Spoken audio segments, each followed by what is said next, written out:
कठोपनिषद प्रथम अध्याय की द्वितीय वल्ली, मंत्र संख्या 2, 3, 4 तथा 5।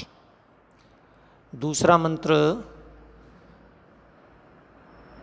यमराज नचिकेता को आत्मज्ञान का तत्व स्पष्ट करते हुए कहते हैं, श्रेयश्च प्रेयश्च मनुष्यमेत तौ संपरित्य विविनक्ति धीर श्रेयो हि धीरो अभिप्रेयसो वृणीते प्रेयो मंदो योगक्षेमाद् वृणीते।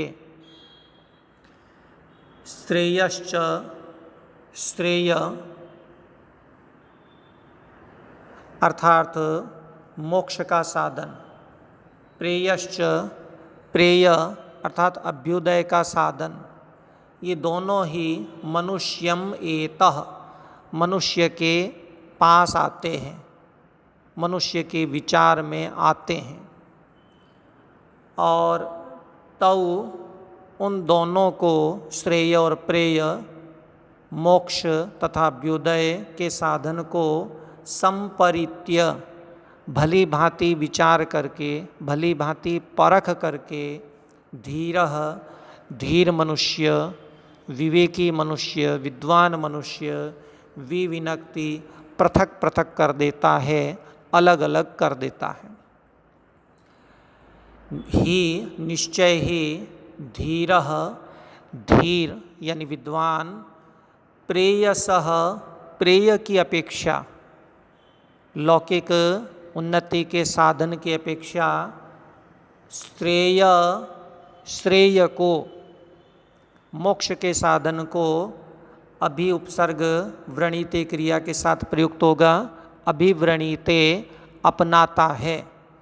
जबकि योगक्षेमात् अपने योगक्षेम के लिए, अपने शरीर आदि की रक्षा के लिए मंद बुद्धि वाला मनुष्य, मूढ़ मनुष्य प्रेय प्रेय को, लौकिक अभ्युदय के साधनों को, पुत्र, पशु, सोना, सत्ता इत्यादि को व्रणीते वर्ण करता है, अपनाता है।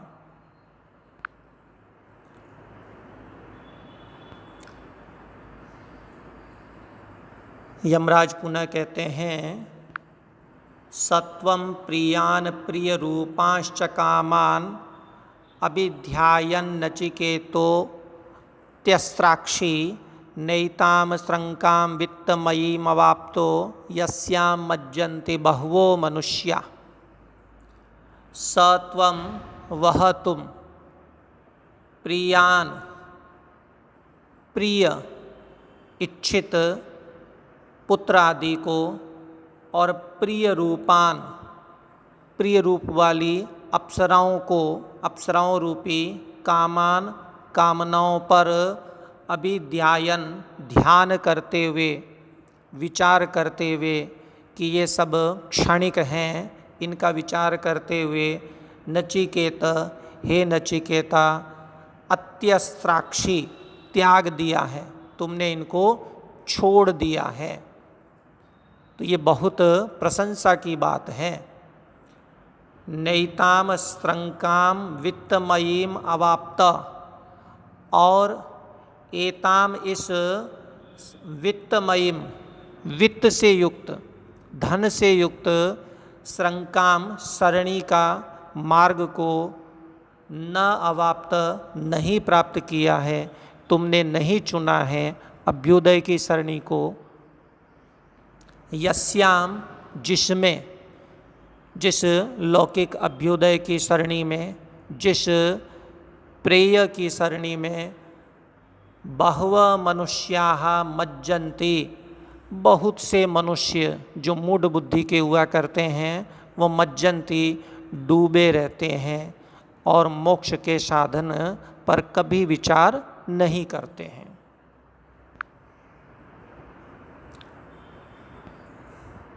पुनः यमराज नचिकेता से कहते हैं, दूरमेते विपरीते विशूचि अविद्यायाच विद्येति ज्ञाता विद्याभिप्सिनं नचिकेतसं मन्ये नत्वा कामा बहवो लोलुपन्त। अविद्या या च विद्येति ज्ञाता, या मने जिसे अविद्या अविद्या के रूप में और विद्यायति और जिसे विद्या के रूप में ज्ञाता जाना गया है विद्वानों के द्वारा।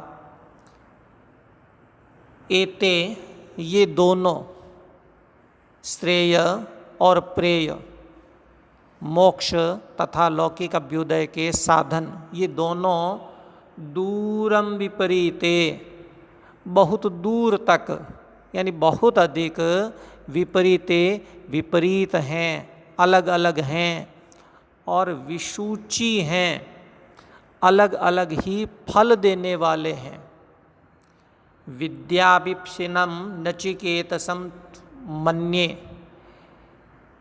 मैं, यमराज कहते हैं कि मैं नचिकेतसम, तुझ नचिकेता को, विद्याभिप्सिनं, विद्या को चाहने वाला, श्रेय को चाहने वाला, मोक्ष को चाहने वाला मन्ये मानता हूँ। त्वा, क्योंकि तुमको, बहव कामाः, बहुत सी कामनाएं, अप्सरा, धन इत्यादि कामनाओं ने न अलोलुपंत, लुभाया नहीं, तुम्हें लुभा नहीं सके। तुम वास्तव में श्रेय के, आत्म तत्व ज्ञान के अधिकारी हो।